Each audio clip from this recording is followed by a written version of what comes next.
ऐसी घटनाएं जिन्हें दुनिया के सबसे अजीब और अनसुलझे वाक्यों में से एक माना जाता है, जिन्हें जानकर आप भी हैरान हो जाओगे। नंबर 1, 17th और 18th सेंचुरी के लंदन में अंधेरा होने के बाद सड़कों पर चलना एक नाइटमेयर था, क्योंकि उस समय लंदन की गलियां बिल्कुल अंधेरी होती थी, जिसमें चोरी, मर्डर्स और किडनैपिंग का खतरा बना रहता था। इसी प्रॉब्लम की वजह से एक नए प्रोफेशन की शुरुआत हुई, जिन्हें लिंक बॉयज कहा गया, जिसमें छोटे बच्चे हाथ में मशाल लेकर रात में लोगों को रास्ता दिखाते थे। ये बच्चे ज्यादातर गरीब या अनाथ होते थे, जो अपनी रोजी रोटी के लिए लोगों को मशाल की रोशनी में रास्ता दिखाते। ये बच्चे लंदन की गलियों में खड़े होते और लोगों से पैसे लेकर उनके साथ चलते थे। उनकी मशाल लिंक कहलाई जाती थी। इसी वजह से उनका नाम लिंक बॉयज पड़ा। लंदन जैसे बड़े शहर में जब रिच लोग पार्टी या बार से लेट निकलते तो इन लिंक बॉयज की जरूरत पड़ती थी। ये लड़के उन्हें घर तक सेफली ले जाते थे। लेकिन इस प्रोफेशन का एक डार्क और डेंजरस चैप्टर भी था। देखा गया कि कभी कभी लिंक बॉयज अंधेरी गलियों में खुद ही क्रिमिनल्स के साथ मिलकर रिच लोगों को लूट लिया करते थे। कई केसेस में ये भी सुना गया कि लिंक बॉयज ने रिच आदमियों को चुपके से मार दिया या उन्हें ऐसी जगह ले गए जहां उन्हें लूट लिया गया। गरीबी की वजह से ये बच्चे बचपन से ही काम करने लगते। उनके पास कोई लॉन्ग टर्म जॉब या सिक्योर फ्यूचर नहीं होता था, जिसकी वजह से वो क्राइम का रास्ता अपना लेते और यंग एज में ही मारे जाते थे। 1800s के मिड तक लंदन में स्ट्रीट लाइट्स इंस्टॉल होने लगी और लिंक बॉयज का काम खत्म होने लगा। कई बच्चे चिमनी स्वीपर्स या लो क्लास सर्वेंट बन गए। आज के समय में लिंक बॉयज की जगह स्ट्रीट लाइट्स और फ्लैश लाइट्स ने ले ली हैं। पर लंदन के हिस्टोरियंस अब भी इस एंशिएंट स्ट्रीट जॉब की कहानियां सुनाते हैं। कई पुरानी पेंटिंग्स और बुक्स में भी लिंक बॉयज का जिक्र मिलता है। नंबर 2, 1911 में जेनेटी नाम की एक इटालियन रेलवे कंपनी ने अपनी एक नई लग्जरी ट्रेन लॉन्च की।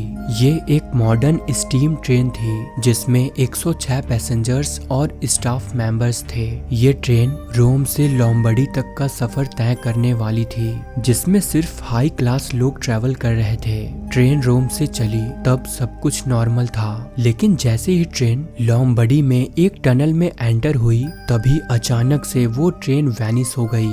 जब इन्वेस्टिगेशन हुई तब टनल के अंदर ट्रेन का कोई सबूत नहीं मिला। ना कोई एक्सीडेंट के निशान मिले, ना किसी कंपार्टमेंट का कोई बचा हिस्सा मिला।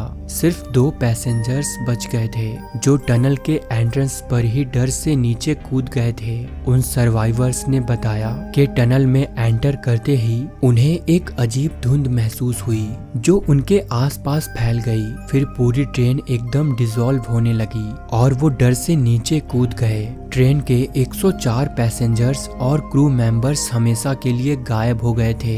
लेकिन ये घटना और भी ज्यादा मिस्टीरियस तब हो गई जब कुछ ऐसी रिपोर्ट्स मिली जो पास्ट में ट्रेन के देखे जाने का दावा करती है। एक हिस्टोरिकल रिकॉर्ड के मुताबिक 1845 में मैक्सिको में कुछ लोगों को एक ग्रुप अचानक दिखाई दिया, जो 19th सेंचुरी के कपड़ों में नहीं बल्कि 20th सेंचुरी के कपड़ों में था। ये लोग कंफ्यूज थे और रोम से लोम्बार्डी के बीच की ट्रेन जर्नी की बात कर रहे थे, जबकि 1845 में इटली में ऐसी कोई ट्रेन थी ही नहीं। 1955 में एक इटालियन डॉक्टर ने लिखा कि एक पेशेंट जेनेटी ट्रेन का पैसेंजर होने का दावा कर रहा था। वो एक मेंटल असाइलम में मिला था। उसका कहना था कि उसकी ट्रेन टनल में गायब हो गई थी। हालांकि जेनेटी ट्रेन के ज्यादा हिस्टोरिकल रिकॉर्ड्स नहीं मिलते, लेकिन जब भी किसी ट्रेन या प्लेन के बिना किसी क्लू के गायब होने की बात होती है तो जेनेटी ट्रेन डिसअपीयरेंस का जिक्र जरूर होता है।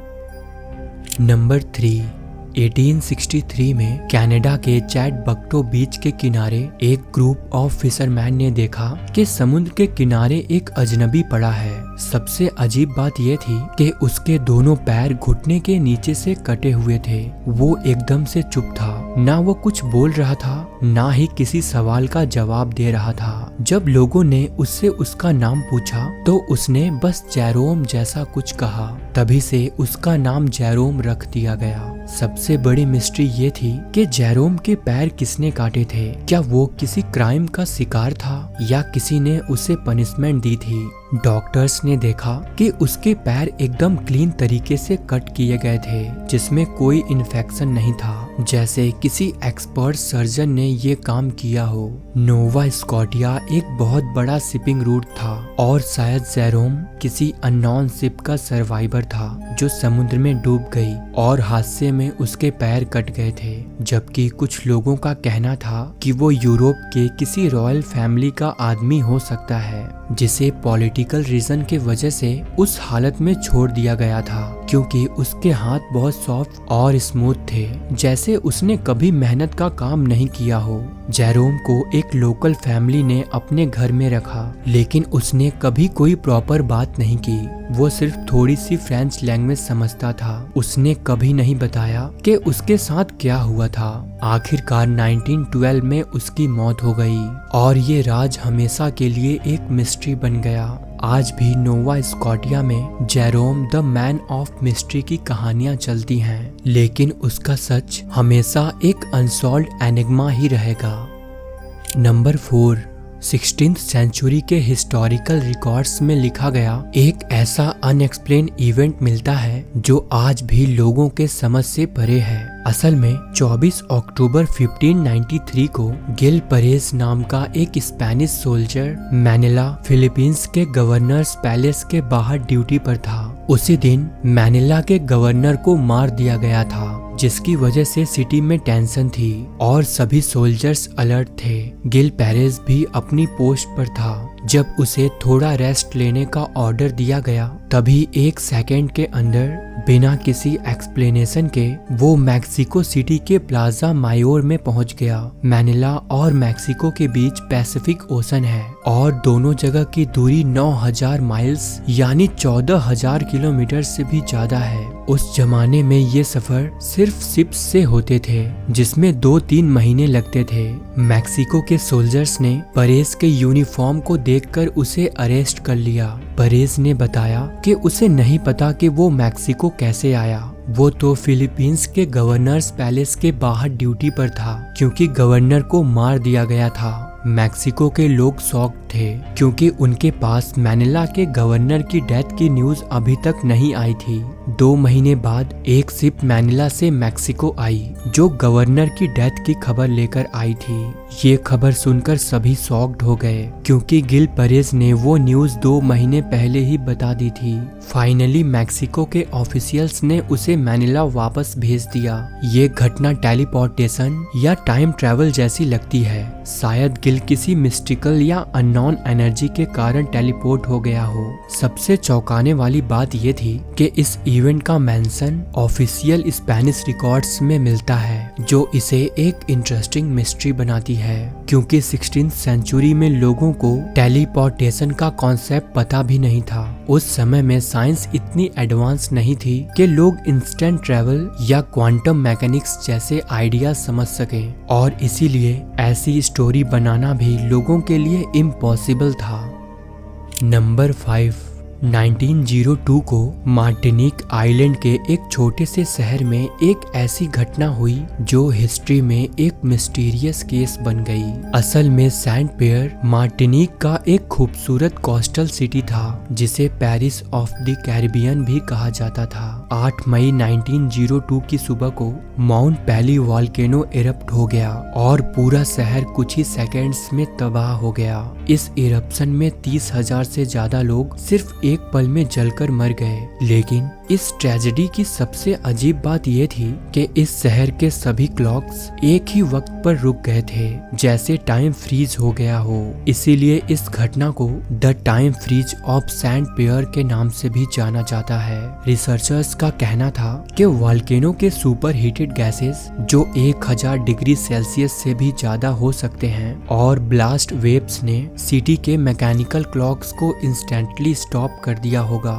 हाई टेम्परेचर और प्रेशर की वजह से क्लॉक गियर्स मेल्ट या जैम हो गए थे। जबकि कुछ लोग मानते हैं कि वॉल्केनिक एरप्शन कभी कभी पावरफुल इलेक्ट्रोमैग्नेटिक पल्सेस जनरेट कर सकते हैं। ये ईएमपी वेव्स क्लॉक्स और अदर मैकेनिकल डिवाइसेस को डिसरप्ट कर सकते हैं। नंबर 6, एक हंगेरियन सोल्जर पॉल कर्न वर्ल्ड वॉर 1 के दौरान बैटलफील्ड में लड़ रहा था। 1915 में एक रशियन सोल्जर ने उसके सर पर गोली मार दी।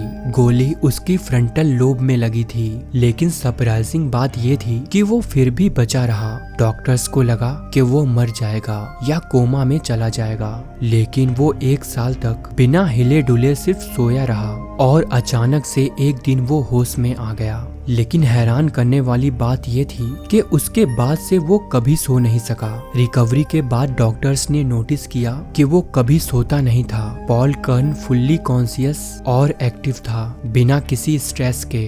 डॉक्टर्स ने स्लीप डेप्रिवेशन का टेस्ट किया, लेकिन उसका ब्रेन नॉर्मल फंक्शन कर रहा था। उसका केस दुनिया भर के न्यूरोलॉजिस्ट के लिए एक अनसॉल्व्ड पजल बन गया। फ्रंटल लोब इंजरी ने उसके ब्रेन का स्लीप कंट्रोल सिस्टम डिस्टर्ब कर दिया था, लेकिन इसके बावजूद वो नॉर्मल लाइफ जी रहा था। पॉल कर्न 1955 तक बिना सोए जिंदा रहा। ये एक अनएक्सप्लेन मेडिकल कंडीशन थी जिसे आज भी साइंटिस्ट समझने की कोशिश कर रहे हैं।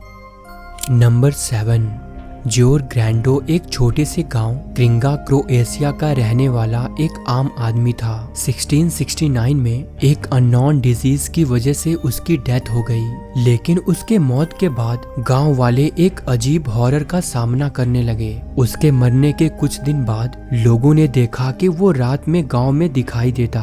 वो गांव के घरों के दरवाजे नॉक करता और जिनके घर पर वो जाता उस घर का कोई ना कोई मेंबर मर जाता। उसकी वाइफ ने बताया कि वो हर रात उसके सपने में आता है और उसे डराता है और कभी कभी उसे फिजिकली अटैक भी करता है। उसका चेहरा एकदम फीका, ब्लडलेस और टेरिफाइंग हो चुका था, बिल्कुल एक वैम्पायर जैसे।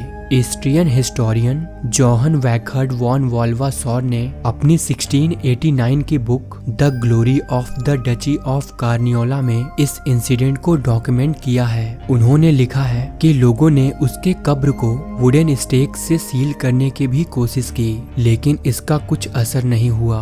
आखिरकार 1672 में गांव के 9 लोगों ने मिलकर जोर ग्रैंडो की ग्रेव पर गए और उसके कब्र को बाहर निकाला। जब उसका कॉफिन खोला गया तो उसकी बॉडी एकदम फ्रेश थी, जैसे वो अभी अभी मरा हो। एक आदमी ने फुल स्ट्रेंथ से एक कुल्हाड़ी उठाई और उसका सर काट दिया। इसके बाद से गांव की सारी अजीब हंटिंग्स बंद हो गई। ये केस डॉक्यूमेंटेड हिस्ट्री में पहला रियल वैम्पायर केस माना जाता है, जिसे the glory of the duchy of Carniola में डिटेल्ड में डिस्क्राइब किया गया है। दोस्तों, इनमें से कौन सी घटना आपको सबसे ज्यादा शॉकिंग लगी? कमेंट में मेंशन जरूर करें। साथ ही वीडियो को लाइक और शेयर करना ना भूलें। मिलते हैं नेक्स्ट वीडियो में। धन्यवाद।